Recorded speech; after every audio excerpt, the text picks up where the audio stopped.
Hello, my name is MX Bean, and I have a presentation for you because I am fucking tired of this discussion. This is why Murder Drones versus V1 is stupid as hell. Alright, to start, both have a major chance at winning. Let me explain, because I know I will sound stupid as fuck for both fandoms. Yes, V1 can win. They just require attacks that can be parried. Also depends on who from Murder Drones is defending. For the sake of this, we're gonna go with NV and Uzi.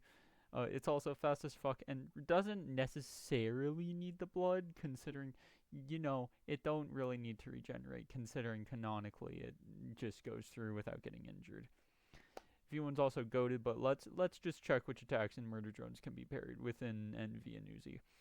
Obviously, Uzi with Nori's pickaxe, N's blades, V's claws, Uzi's combo in episode 1 where she's fighting N, Uzi throwing her sick as hell railgun, which was in episode 8 where she threw it at J, N's chainsaws, N's ninja stars, Uzi and N's combo during episode 3 during the knife dance, and Uzi absolutely shredding V during episode 4, aka the funniest scene in that entire show because N just stops her casually. But it's mostly melee attacks. V1 can in fact win. But what about on the Murder Drone's end? The Murder Drone's end, and Uzi and V can definitely win. All have unparryable attacks, which I will get to in a second. All have their own strengths and feats.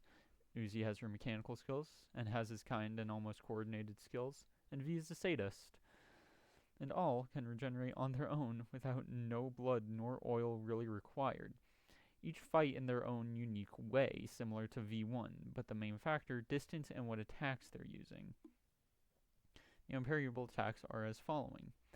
Uzi's railgun, do I need to explain this considering it literally fucking decimated J and N within the same episode?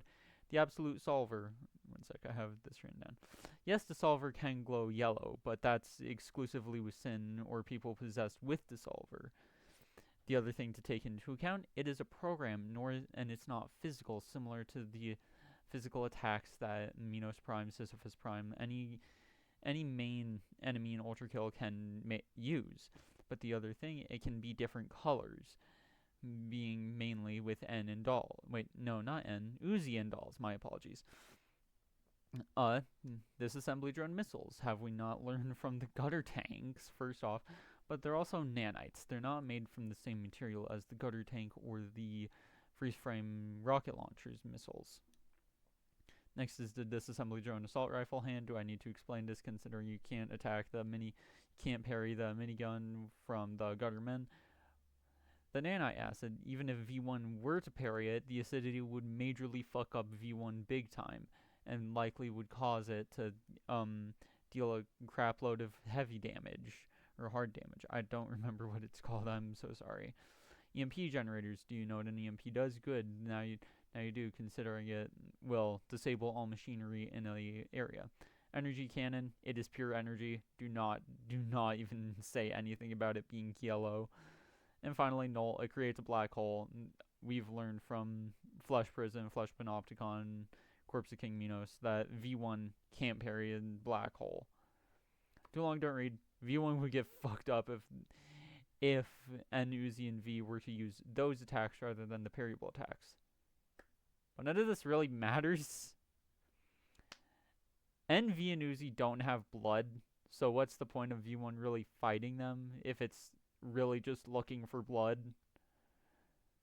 But also, V1's kind of overglazed. Sorry, ULTRAKILL fandom.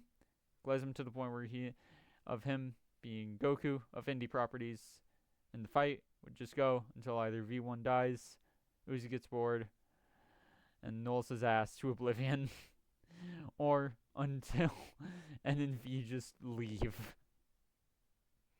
And yeah, that's it. Like and subscribe, I guess. This was just made because I was bored, honestly.